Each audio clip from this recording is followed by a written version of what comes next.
They're back. That's right, the WASPI Women. Did you ever think they would go away? First of all, who are the WASPI Women? Let's have a look at their website.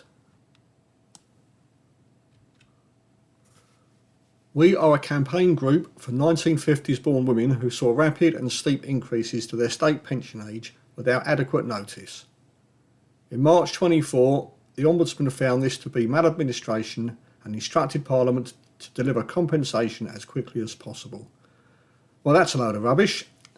First of all, it was not maladministration, it was a subjective matter, and they didn't instruct Parliament, they gave their recommendation to Parliament. WASPI continues to work cross-parties to see justice delivered for the 3.6 million women affected. If you are a woman born on or after 6th of April 1950 to 5th of April 1960, you are a WASPI woman. Well, let's have a look at some of the facts. In 1948, the post-war welfare state established a state pension system, with men receiving the pension at 65 and women at 60. This disparity lasted for more than 60 years. This was coupled with the fact that women have a longer lifespan than men by nearly 5 years. This meant that women enjoyed a long retirement of what would be in today's terms 22 years,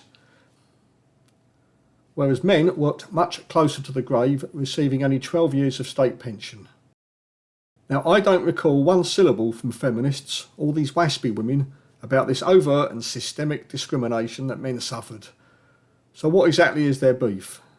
These women argue that they were unaware of the increase in their state pension age from 60 to 65. The pension age increase was prompted by a 1993 ruling from the European Court of Justice mandating equal treatment for men and women regarding state pension ages, when Peter Lilly, the then Secretary of State for Social Services, announced the Pension Age Equalization Plan. The policy was legislated in 1995, providing a 17-year notice period before implementation. Initially, it was anticipated that the government might lower the men's retirement age to match the women's, but due to rising life expectancy and financial constraints, the government opted instead to raise the women's pension age gradually to 65 over a 10-year period starting in 2010. The gradual increase in pension age was designed to be as gentle as possible, incrementing by 6 months every year over a decade, moving from 60 to 65 years. This phased approach was later accelerated by George Osborne in 2010 as part of austerity measures, a development that was also public knowledge. This meant that by 2018, women reached parity with men.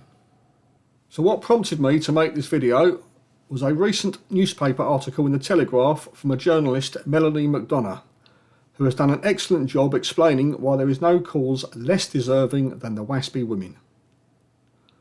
I won't read the entire article, but I've linked it below if you're interested. I've also linked an eloquent video from Jacob Rees-Mogg explaining why the WASPI women deserve no compensation. The WASPI women are plainly a contradiction in terms. The snappy alliteration stands for Women Against State Pension Inequality. But these women, 3.8 million of them, born in the 1950s, appear to be fighting for unequal treatment. They are angry that they weren't given sufficient notice of the equalisation of the state pension age between men and women when it was announced in 1993, and in recognition of the upsetting of their carefully laid retirement plans, they want compensation amounting to $10.3 billion.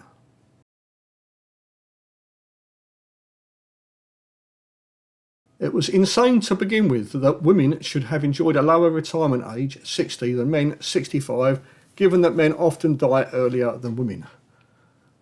Well, I would go further than that. Men don't often die earlier than women. Across the board, on average, men die 5 years earlier than women. It's a huge disparity. That gap is narrowing, a triumph for feminism there, but if these things were objectively managed, men should be compensated for the gender death gap. Bravo! As for the basis of the WASPI claim, what's all this about women needing to be informed in writing, repeatedly, about a change in the pension age? Don't they have the nous to investigate these things for themselves? Actually, I am useless with these things, but that's not to say I should get compensation for my own ineptitude. I don't recall getting a letter advertising the increase in the state pension age to 67, but I'll be rolling with it. And that final point is bang on, because I personally didn't receive a letter about the increase in state pension age to 67, which is my pension age. So I don't expect compensation. So there you have it in a nutshell. No validity at all. And please spare me the fact that there's no money available. I don't care if the country is awash with money. The point is these WASPI women deserve nothing. But unfortunately, I think what will happen is the same thing as what happened with the Wimbledon women. They will rinse and repeat their claim until someone gets fed up with their whining and say, just give them something to shut them up. And I think that's probably what will happen. Okay, that's it. This is a new channel at the time of this video. I do want to get this off the ground. So I'll be showing my face along with Andy Anti-Feminist Newsreader Avatar, who will do the roundups of the latest feminist news. So please let me know your thoughts in the comments. Subscribe, thumbs up and share. Thank you for watching.